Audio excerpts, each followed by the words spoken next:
President of the United States kicked off the G20 summit. He has actually met with the Argentinian leader. The president's going to sign that new NAFTA, USMCA, if you will, with Canada and Mexico. Tijuana's mayor taking aim at the organizers of the migrant caravan. Those are really criminals because they're dealing with lives. They're dealing with people. That's a federal crime. President Trump slamming his former attorney, Michael Cohen, who's now pleading guilty to lying about proposed Trump project in Moscow. Very simply, Michael Cohen is lying, and he's trying to get a reduced sentence for things that have nothing to do with me. What they don't tell you is the Trump people who pled guilty, that doesn't have anything to do with Russia's interference in the election. Who's here for Fox and Friends? Who's here for Kid Rock? What a show! You never ask a question you don't know the answer to. Right. It sounded like they were more excited about Kid Rock, but no, they're serious about Fox and Friends. They're excited about both. We are live with these pictures in Argentina. That's right. That is Argentina. We are awaiting our president to sign the USMCA, that trade agreement with Canada and Mexico. There are 3 podiums there because the leaders of all 3 countries will be there to sign it. Including the outgoing president of Mexico, I think Nieto, who's about to... Today's his last day. Yeah, he's term limited out. I think to get 1 6-year term. So the more liberal, they say, leader will be taking over, but they've been clued in and they've been negotiating together in tandem, in cooperation. So they're going to announce this new deal, which has got to have farmers especially very happy that they worked this out, because there's a lot of nervousness because of the way we've basically taken down the borders when it comes to trade between these 3 countries. You can see the media trying to get their places. The president was supposed to do this at 7. Obviously, they're running a few minutes behind. It looks like the desk on the left is where they're going to be signing it, and then they'll speak to the audience on the right. So, and they may even take some questions from reporters there. Our reporter, Kevin Corke, is live on the scene from Buenos Aires with more on the president's packed day at the G20 summit. Good morning, Kevin. Packed day indeed, and if you've watched our G20 coverage before, this will seem like fairly standard fare, to be honest, including the upcoming family photo. But as you mentioned, we're certainly looking forward to what promises to be an historic day here at the G20. Now, earlier today, we saw the president for the very first time. He had an opportunity to meet with the president of Argentina. The 2 men exchanged warm wishes at Casa Rosada, and that set the stage for what they hope will be an incredibly productive summit. We've known each other a long while. We're going to be talking about lots of good things for Argentina, for the United States, including trade, including military purchase. But this is a great honor to be with you. You are my friend, long time, great family, and you're doing a fantastic job. I want to congratulate you. Thank you. As we take a look at the schedule, you see the USMCA signing coming up. The leaders of the U.S., Canada, and Mexico. This effectively replaces NAFTA. Doesn't really do very much different, but it does address, according to U.S. officials, some of the shortcomings of the previous agreement. Later, the president will have a bilat with the Prime Minister of Japan, also meetings with the leaders of India and Austria. And before I let you go, guys, what will come of the U.S. tariffs on steel and aluminum with respect to Canada is of great interest here at the G20. We will look ahead to this morning's signing and see what, if anything, comes of that. As you all know, the Canadians have fought very hard to end those tariffs. Guys, back to you for now. Thanks, Kevin Corke, live there in Argentina. Yeah, they say that you forget about they still have steel and aluminum tariffs on it. Right. I'm wondering why. I still was wondering why, because I thought it was to push us to a deal. No one wanted to get a deal, so we wanted to say, okay, until we get a deal, this is going to be your tax.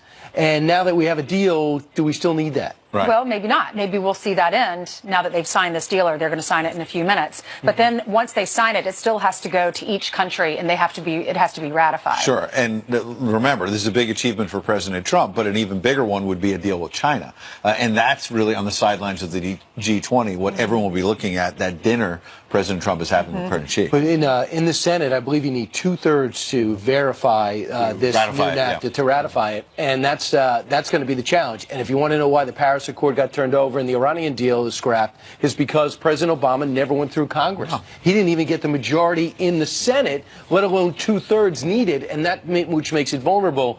If you're President Trump, you don't want to be in that situation again. Yeah. Well, President Trump, he did cancel that meeting. He tweeted about it, canceling that meeting with Vladimir Putin. He's also weighing in on Twitter about what happened yesterday with Michael Cohen. He was the president's former attorney, and he said that that he once said he was going to take a bullet for President Trump, and now he's turning on the president, and he's pleading guilty for lying to Congress. Over a real estate deal that never really happened in a potential Trump Tower in Moscow. The Moscow Project is what they called it. And allegedly the president was talking with folks over in Moscow. They were trying to form or build a Trump Tower. And the president is saying, even if that were the case, because Michael Cohen said he lied about the dates. And the president said, even if he was correct, even if we were doing this deal, I didn't do anything illegal. Michael Cohen keeps changing his story. So which Michael Cohen do you believe? The president tweeted this is what the president's allies have said from the beginning. This is what happens with special counsels. The mandate was to focus on alleged Russian interference in the election. And instead, now they're looking at business dealings. And it's gone far afield. Right. So what they're saying is the Moscow Project was not a secret. What they're saying is, and Michael Cohen said it, and all the paperwork inside the Trump organization has already been turned over. Now, the president doesn't use email. He doesn't read email. But other paperwork between these people that are trying to put together the proposed project is all in paper, is all in email. That's been turned over. So the Mueller probe theoretically had all this stuff to begin with, and Michael Cohen was just confirming what they already knew, is that he was lying. Right. Meaning it was not some big secret. Right. They put it on the table. And here are the two things. Who you talk to in the Kremlin to set up this deal, not a political deal, a business deal, and when did it stop? It stopped, Michael Cohen says, I stopped talking about it in January. Well, it turns out there was communications until the spring of 2016, before the president locked up the nomination. So the president tweeting this morning, oh, I get it. I am a very good developer, happily living my life. He's talking about back in 2016 when I see our country going in the wrong direction, to put it mildly. Against all odds, I decided to run for president, continue to run my business, very legal and very cool. Talked about it on the trail, lightly looked at doing a building somewhere in Russia, put up zero money, zero guarantees, and didn't do the project. Witch hunt. So you see, look, he's made this case before, but now he believes that while many in the mainstream media are saying he's finally on the run, now they're going after the president. He's saying, wait a second, guys, this was a business deal that never actually happened. Well, you ask, why would Michael Cohen do this? It's a plea deal. He is going to be sentenced, and he could get up to 5 years in prison. By saying this and changing his story, it could be a plea deal. He could be getting lesser time because of this. But I don't really know what it's like. I don't know if you guys have ever bought a building in another country. No. Nope. Or to develop one from the beginning, from the top to the bottom. But if you not even one in our country. Yeah, let me see. I don't think I have that in my portfolio, or else it would have stood out because of fire code and legislation and paperwork I needed to have done, which I didn't. So if you look back what the president has shown interest in, he's always, even when it was the Soviet Union, he's always thought there was potential in Soviet Union to build something. Yeah. They talk about even in the 80s in the Washington Post today that he and Ivana went over to Moscow, his first wife, and said, hey, maybe we should maybe get something done here. I don't know if you heard, but it didn't get done. Right. In the 90s, he said, let's try to get something done here. I don't know if you heard, but it didn't get done. So in 2015, Michael Cohen went out and starts looking at a Moscow project with this guy named Felix Sater, who has was a partner with the president down in Trump Tower, Soho. It never got done, just like one in the Bahamas and the Cayman Islands didn't get done. So in the big picture, what does this actually mean? Elizabeth Price Foley, a constitutional law professor, weighed in. It's telling us how desperate Mueller and his team has become. After almost 2 years of investigating, spending millions of taxpayer dollars with a team of about 15 really aggressive, experienced lawyers, there's no there in terms of substantive evidence of Trump-Russia collusion. So after going hard at high-level Trump confidants and campaign officials, Mike Flynn, George Papadopoulos, Carter Page, Paul Manafort, Rick Gates, and now Michael Cohen, the best they can manage to do is get single counts of perjury out of some of them. So it shows you that these process crimes are all they've got. They don't actually have any evidence of Trump-Russia collusion, which was their mandate. Important point. I've been talking to people very senior in the Trump world who've been telling me that essentially Paul Manafort is in solitary confinement in Virginia. He's there all day, and they take him out almost every day, the Mueller team, for half hour, and keep pressing him. Can you say this? Can you say that? Keep saying, no, I don't have any evidence of that, meaning collusion, to that law professor's point. And that's the same deal with Michael Cohen, by the way, at least so far. We should caution that we don't know what else Michael Cohen told Mueller. He talked to Mueller's team for dozens of hours. But based on what we saw yesterday, there is still no evidence of collusion, which is where this all started. If the president came from the world of coaching or the world of advertising, they'd be looking at his connections to Madison Avenue or be looking at his contacts with the NFL owners.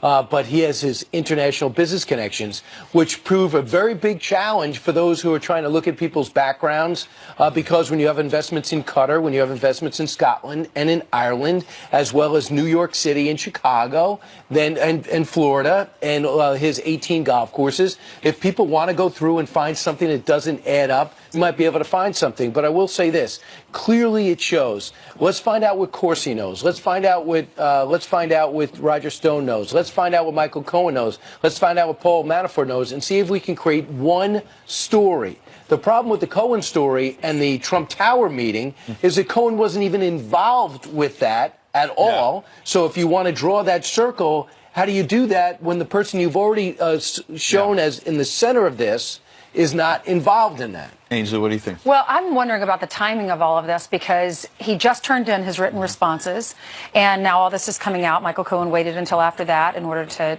go down to the courthouse down in New York. And Lanny Davis wasn't with him, by the way. He had 2 other attorneys with him. And also with the G20 summit, is there a connection there? I think we have Molly Hemingway. We can ask her about this. Molly, is there anything to that, the timing of all this?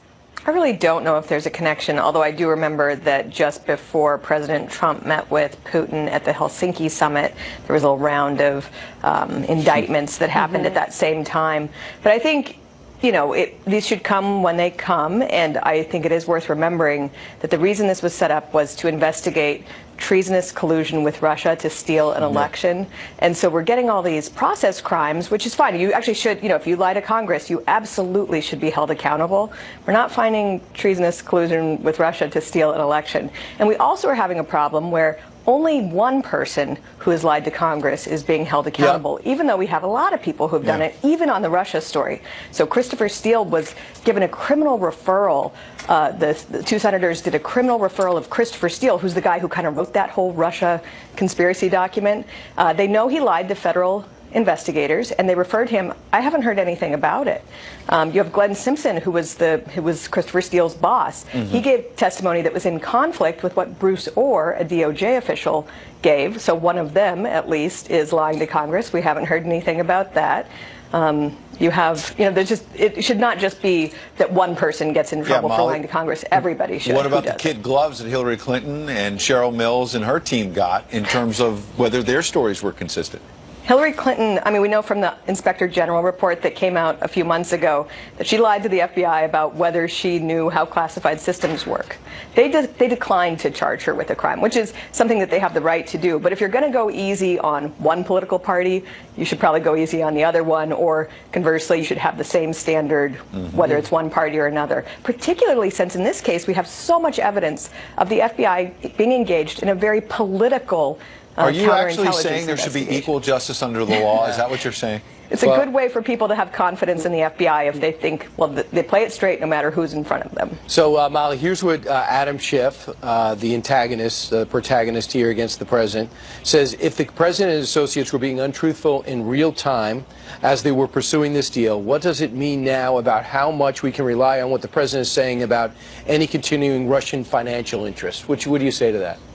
Well, I mean, if someone has evidence of something wrong, then they should bring that forward. But in this country, we don't decide that someone's guilty and then go on a fishing expedition until we find something that they did. And again, it's not that Donald Trump is a businessman we need to find out. We already knew that. We knew he's a global businessman. What was alleged was treasonous collusion, and not just this guy is someone we don't like, so we're going to punish him and anyone who worked with him. That's a very, Stalinist type approach to criminal justice. It's not how we're supposed to do things in this country. Well, and also, Adam Schiff did something that I thought was inappropriate that people didn't point out, which is he said something about how the special counsel should handle the investigation. Now, every time anyone on the right says anything about what the special counsel should do, we're told that this is obstruction of justice. Adam Schiff came out and said that the special counsel needed to sit down and do an in-person interview with Trump. Nobody said anything about that, even though that he's the incoming head of the House Permanent Select Committee on Intelligence, so he should be careful when he's talking. Well, on that note, Michael Cohen pleads guilty, and he thinks it's going to help him because it's going to make the president look bad. And to your point, the left, the media just goes wild, and they're saying that the president needs to step down today.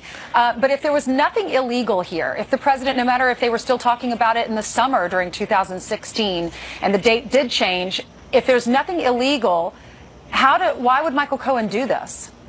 I don't actually understand why he thought he needed to lie. I mean, I understand that this really is a very political investigation, and that makes people nervous, rightly so. But, you should always make sure that when you are under oath, you are telling the truth.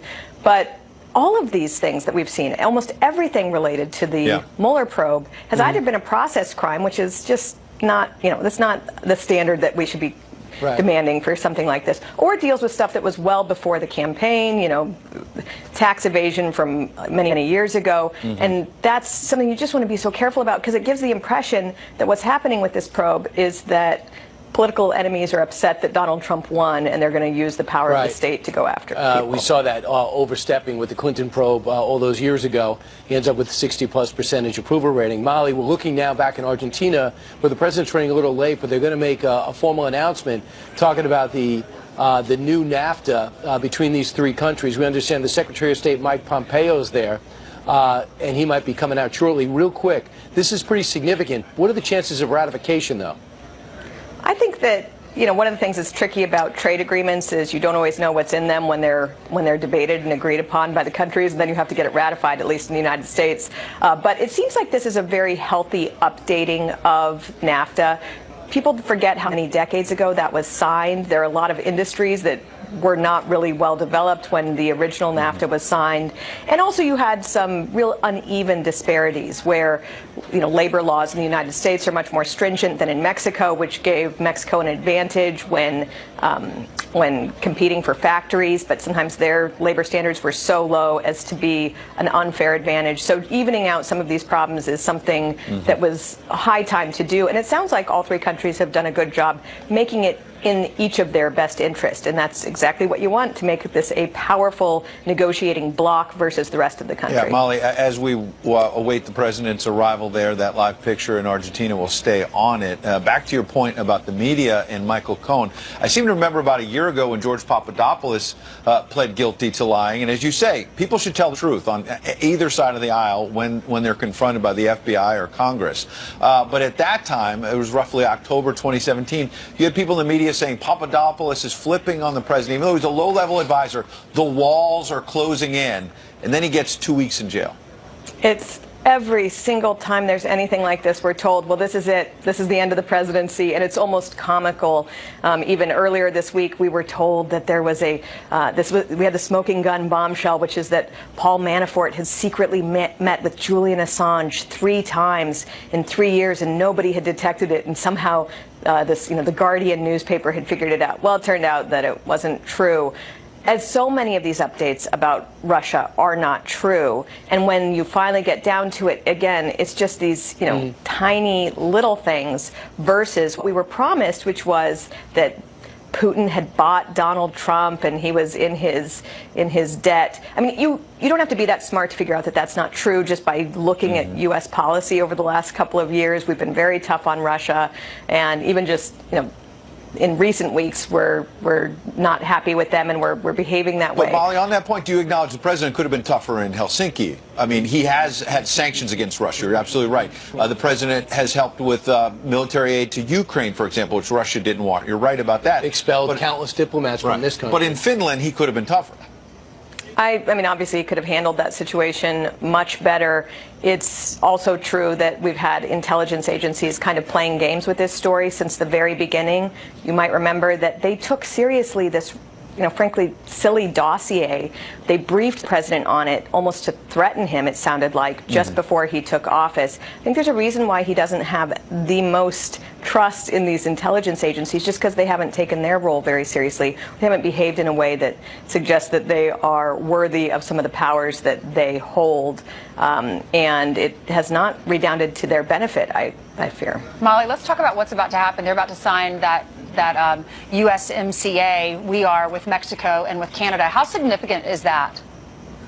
I think it is, we've had a lot of trade agreements that we've developed over the years. In general, they've been beneficial. That doesn't mean that they're going to be beneficial in perpetuity. Sometimes you need to update things, and this was something that absolutely needed updating. We were seeing that we'd lost some strategic advantages. We'll need to know, we'll need to go over all the details and make sure that it's working well. But it's important, for our position relative to the rest of the world that we have a good, strong North American bloc, and we do. I mean, it's good. It's not just important for economic reasons, it's also important for foreign policy. We have a rising China that has so much strength and has been able to, frankly, take advantage of the, we sort of treated them like they were a free trade country, even though they're not, and they've really benefited from that.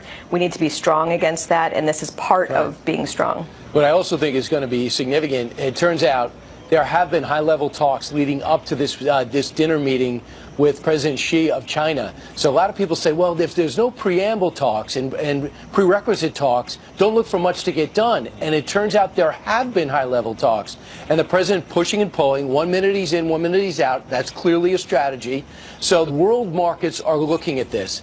The president's got to go, I think, at this point, for complete victory, in that he's got to reconfigure the relationship we have across the board with China. This is the moment, or else we might not have this moment again.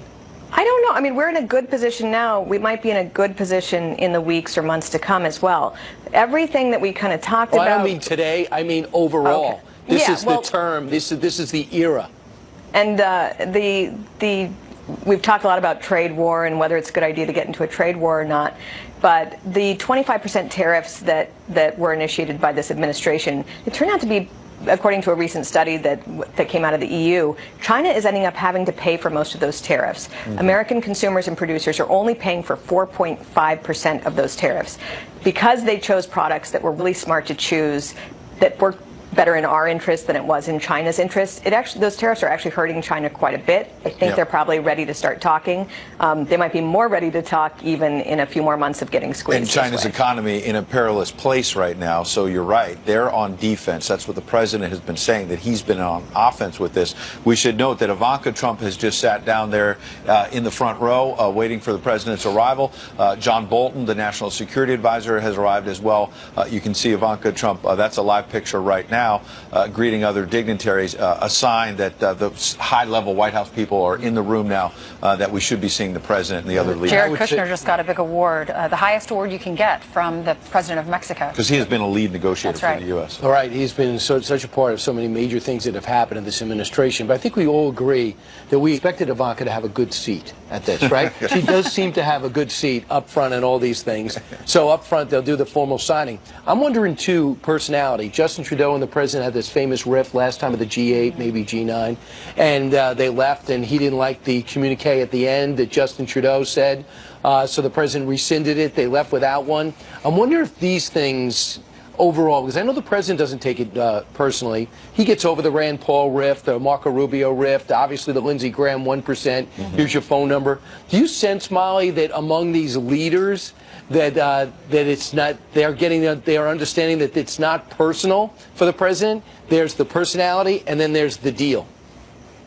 I don't know, actually, in this case, and Justin Trudeau seems kind of an emotional type world leader, but it is important that all countries work in their own national fruits and grains on it, so it represents what America produces. Our farmers. How are you guys celebrating Christmas? We will be in Palm Beach celebrating North Carolina, right? North Carolina this year, and this is the official Christmas tree, White House Christmas tree, and it's 18 feet tall. Wow. And all the states are represented? All the states and regions, yes, territories. And what will you get the president this year for Christmas? Oh, I didn't think that. I'm too busy. Do you exchange gifts? Yes, we do sometimes, yes, but I'm so busy now, and it's very important that I focus on this project now. I think you have a good excuse. Yeah. This is the decorations. They represent how each child can excel on their own path through education, arts, sport, technology, and then you could see on the mantle there Be Best ornaments. Yes. And also we have 2 wreaths with Be Best pencils. Where are we going now? We're going to stateroom. So this is the room that have national symbols. If you could see the 2 of bald eagles. Here is the famous gingerbread house. This is a gingerbread house? Yes. A white gingerbread house. White A replica of the White House. Correct. And what is very special on this, because it's the first year that is done, a national mall. I'll leave you with one last question. Do you have a Christmas message for America? I do. I wish everyone Merry Christmas and Happy Holidays, prosperous and peaceful New Year. You saw the soccer ball on one of the Christmas trees. Is that for Barron? Yes, that was for Barron. And that was in the video that she posted on Instagram, because she, did a walkthrough on Instagram as well. Yeah, excellent. And he's on the DC United Academy team. He's supposed to be great. Yeah, he's 11 years old. He's already 6. He's about taller than his parents already. And it's funny, there are people on social media who were kind of going after the decoration. I mean, they will criticize literally criticizing anything. The wreaths, the Be Best You wreaths walk that were made through out of there, and pencils. it's absolutely beautiful Gorgeous. for any president. I've covered, when I covered Bush, Obama, the people around the White House, they always do a wonderful job. We should celebrate it regardless of who's Well, president. she has said in some of her interviews that she doesn't trust everyone within the White House. And I said, is there anyone in the White House in the administration you want to give a bag of coal to? And she said, yeah, there are. I said, you want to tell me who they are? And she said, no, I'll just leave it at that. Maybe next year I'll tell you. All right, a live look right now in Argentina. Meanwhile, we're staying on top of the story. In less than an hour, the president will sign the new trade deal between the U.S., Canada, and Mexico. We will go there live. Plus, we sent Steve to Nashville it's a round-trip ticket, though. He's live in Music City, getting a behind-the-scenes look at Kid Rock's new restaurant. They have food and they have people. Well, we'll see how he does. He doesn't know his mic is open right now. There we are. It's Fox News Alert.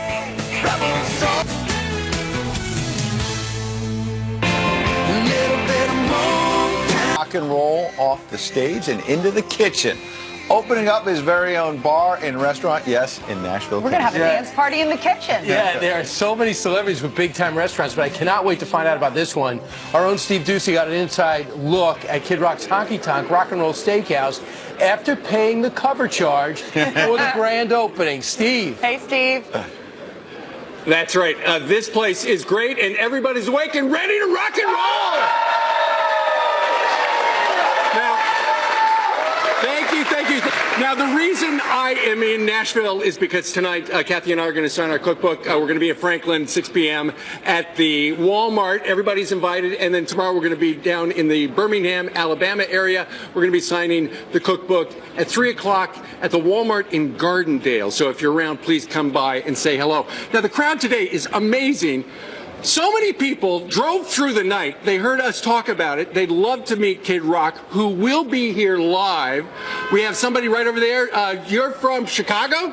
She came from Chicago. We got somebody who came from New York. We got somebody who drove from St. Louis. Who drove more than, let me hear your voices. Who drove more than 100 miles to be here? Actually pretty substantial. Okay, so in addition to Kid Rock and the restaurant, and everybody's going to wind up with a great big tomahawk steak in a little while, let's talk about the news of the day with some of these folks. And what's your name? Adam. Adam, okay. Adam, what is the, and everybody think about this, what's the number one issue of importance to you these days? Right now for me it's the economy. Why? Well, small businesses especially, they're the backbone of our country. Right now there are 166,000 small business jobs available, and those people are the ones that support not only our local communities, but support the country. Right. They make people like me look good every day. This beard, Chattanooga Beard Company, small business in Chattanooga, Tennessee, provides me, I purchase from them, and they help me look good. Who thinks the economy is the number one issue? It's right up there. All right. This lady right over here, you're coming to us from Chicago. I am coming from Chicago. What's your number one issue? I'd say the interest rate. What about it? Just not knowing what's going to happen with it and with it changing all the time, and just looking forward to next year, because it has an impact on everything. Yeah. And, what about the president who has kind of been beating up the Fed head on the Twitter saying, hey, stop, lay off the interest? Yeah. You like that? I don't know. We'll have to see where it goes. We'll have to see where it goes, indeed. All right, let's come on over here. Let's come all the way over here. I was talking to this guy a little while ago. He is actually a founding member of Fox Nation. What's your name? Ron Coulter. Ron, what's the #1 issue for you? Immigration, for sure. Why is that? The Tijuana situation is just out of control. So we got to take care of those people and send them home and come back and do it the right way. Well, what is it that is going on, that the federal government in this country is doing that you think is good, and what is bad? Well, I think that the fact that we do have the troops on the border taking care of things and making sure they're protecting us and security. So there's nothing bad wrong at all. All right. Do you like the president's approach? I do, absolutely. All right. And more people need to sign up for Fox Nation, too. Listen to that guy. These guys are from Old Hickory? Old Hickory. All right. Named after the guy that Brian Kilmeade wrote a great book about. Yeah. What's the #1 issue for you? Oh, my goodness. I support the president, no doubt about it. And I think the world economy, how President Trump stands up for the United States versus China, whoever else we're trading with. All right. Are you here for Fox and Friends or? Yes, I am for both of them. Okay, yes, and Kid Rock. Yes, thank you. Is anybody here for the food? Yeah. Okay, that's good. Because, AJ, hold that for a second. This place, Brian, Ainsley, and Ed, this place is famous for the tomahawk steak. And by the way, this is 1,000 degrees. What was that? Everybody's going to get one of those for showing up today. Delicious. Anyway, a busy day. If you are in the area here in Nashville, stop by 3rd and Broadway. Kid Rock's coming up in the next hour. Yeah, the place looks amazing. Yeah, Great job. great crowd. Sounds like a new recipe for the paperback edition of the Happy Cookbook, right? The Kid Rock Tomahawk Steak. That's I love right. it. All right. 21 minutes before the top of the hour, Jillian was asked to come to work today to give us the news, and she said yes. I did. Happy Friday. Yes, it's Friday. Okay, let's get you caught up on this story that we've been following for a couple weeks now, and this is an update. Top Veterans Affairs officials are slamming an NBC report claiming veterans will not be reimbursed for underpaid GI benefits. VA Secretary Robert Wilkie says every student veteran will receive their GI benefits in full. Thousands of veterans did not receive their full GI benefits by the August deadline.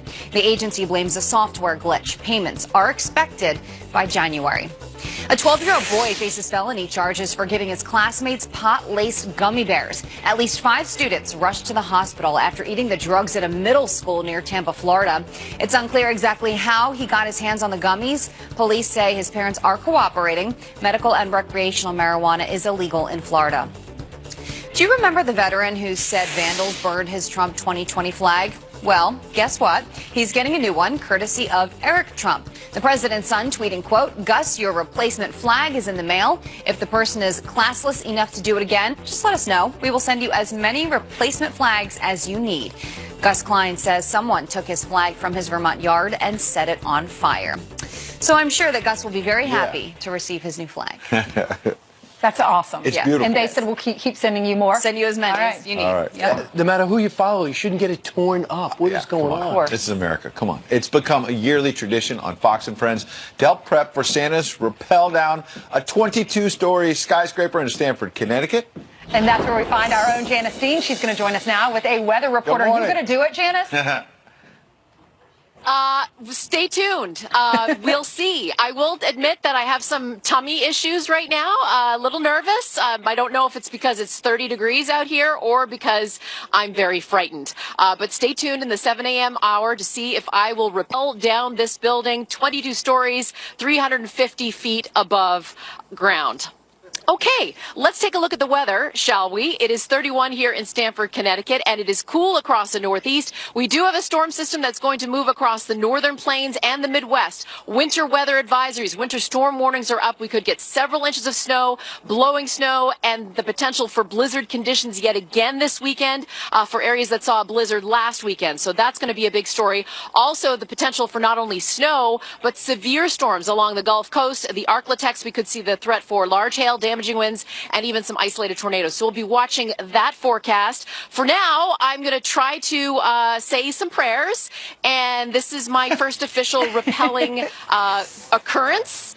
And I just asked somebody if I'll be okay, and he asked, "Is this your first time?" I said, "Yes." He said, "Well, that'll be interesting." And by the way, the that has to person make you feel good. you're going to be helped. You're going to be helped by Brian Cashman, general manager of the New York Yankees. So you are indeed in good hands. Good hands. That's right. Just make sure you're buckled in, Okay, strapped good. in, and harnessed. Buckled in. Okay. Yeah. Yep. All right, pull it tight. Bye. It'll be great. Thanks, James. All right, a Fox News alert. Tijuana's mayor blasting a group behind the caravan in an exclusive interview with Griff Jenkins. He is live down in Mexico next. Plus, the media going wild over the reports of the Russia story. Molly Hemingway says the media will buy into anything to take down Trump. She's live next hour. And Google CEO about to get grilled on the Hill as controversy swirls around the search giant's growing scandals. How you can protect your privacy, that's coming up with Kurt the Cyber Guy. The Mexican president is now honoring Jared Kushner for his work on the new trade deal between the U.S., Canada, and Mexico. It's called the Order of the Aztec Eagle. It's the highest honor in Mexico, we're told. The president is expected to sign the deal at 7 a.m. President Trump, that is. We're going to bring it to you live, obviously. So that was just a quick turnaround of some video there. Now that is a live picture of the actual room where they're going to sign this new trade deal. You can see the desk with the 3 chairs, the 3 podiums, because that's where President Trump, Justin Trudeau, the Prime Minister of Canada, and Enrique Peña Nieto, the President of Mexico, will stand or sit. You noted. That's right, and sign that deal.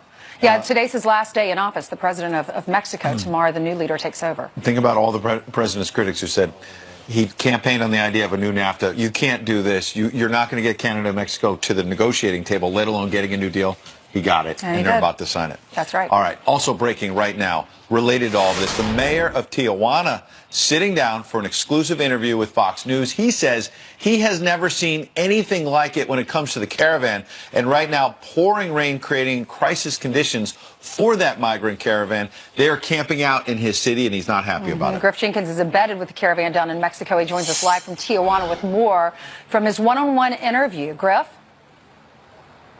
Good morning, guys. Juan Manuel Gastelum, the mayor of Tijuana, calls this humanitarian crisis. I'm going to show you why, but just a second. Breaking here, there's a helicopter. If I could just pan for 2 seconds. This is the lowest we've seen the CBP Border Patrol helicopters flying. The reason why is, talking with our Mexican fixer now, is one of the 40 or 50 people that tried to jump the fence were not able to do so. We're told from this group that they're looking for at least 20 that got across that wall right now. Now, let me show you the crisis that's going on in this because of the rain, because of the number of people in here, 6,000, many of them sick with the flu, with respiratory infections, HIV, AIDS, TB, chicken pox. They're infested with lice. And Mayor Gastelum says he's furious at the organizers, and one of the people he holds responsible is the group Pueblos Sin Fronteras, who's been helping him all along the way. He thinks the leader should be arrested. Listen.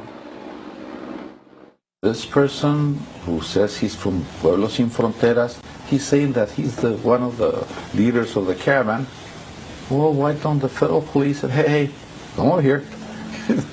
You're charged with putting people in risk. Let's take care of them in a legally way.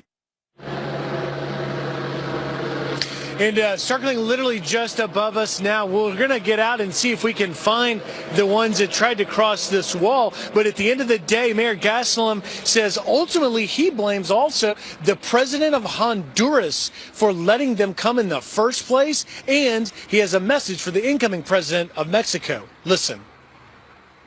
You have a message for President Orlando, the Honduran president. Yes. Get yourself back to work. Do things right.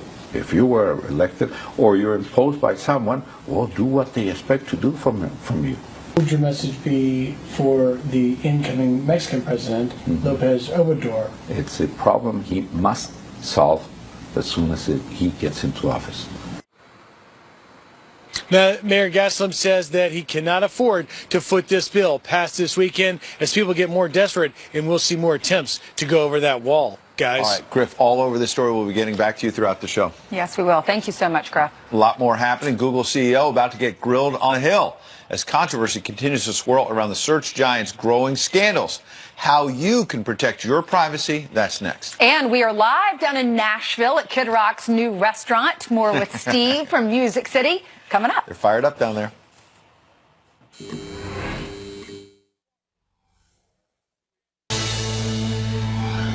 Google's CEO set to testify on Capitol Hill next week amid a firestorm of criticisms from biased search results to major privacy concerns. Consumer organizations accusing Google this week of tricking people into letting them track your location. This is a big deal. Yeah, so how can you make sure your privacy is secure? Let's ask Kurt Knudsen, the cyber guy. Good morning. Ainsley, Ed, good morning to you guys. Big deal. It's a big deal. You know, the Netherlands actually, where this complaint is coming out, and Google denies it, saying, hey, no, we didn't change anything, but they beg to differ. And it just reminds me, you know what? Sometimes we click things that we don't know we click that do change our privacy online.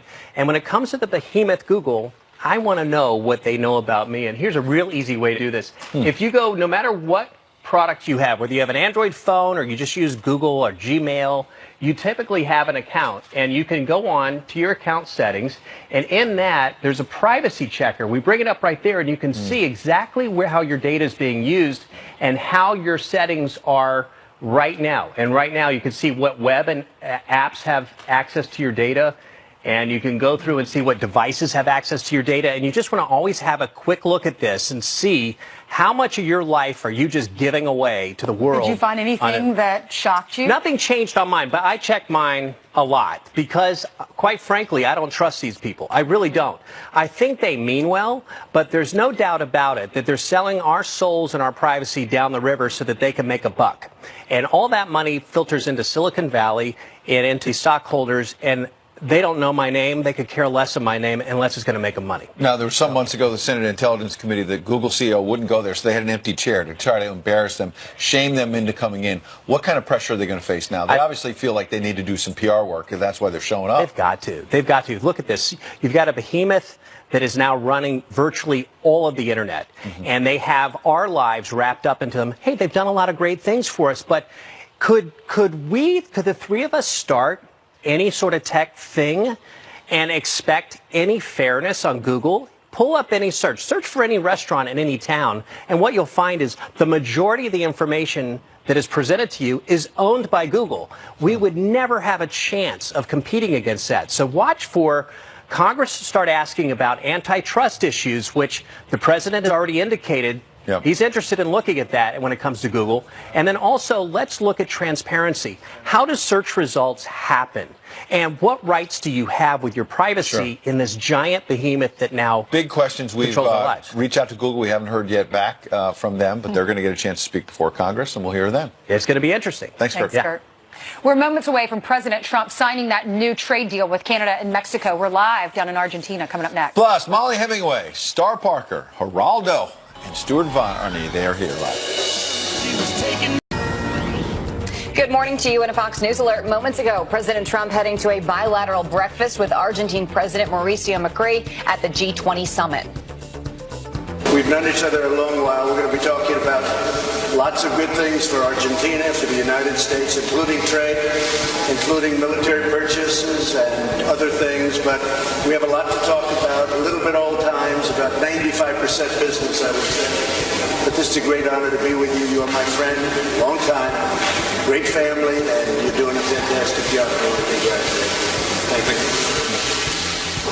Really one of the president's lighter-hearted meetings he'll have. After the breakfast, the president will meet with Canadian Prime Minister Justin Trudeau and the Mexican President Enrique Peña Nieto. They're going to sign that much-anticipated trade agreement that is meant to replace NAFTA. And the president calling off a meeting with Russian President Vladimir Putin over mounting tensions in Ukraine. And before we go, take a look at this terrifying new video from the deadly campfire in California. That's right, a sheriff's deputy turning on his body camera when he thought that he had just moments left to live.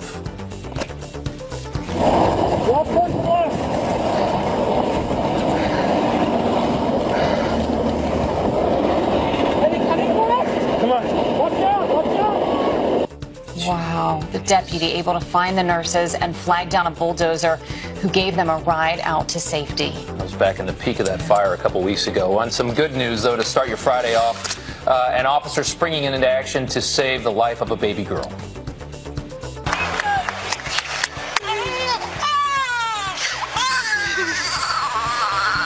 Baby is breathing, constant breathing.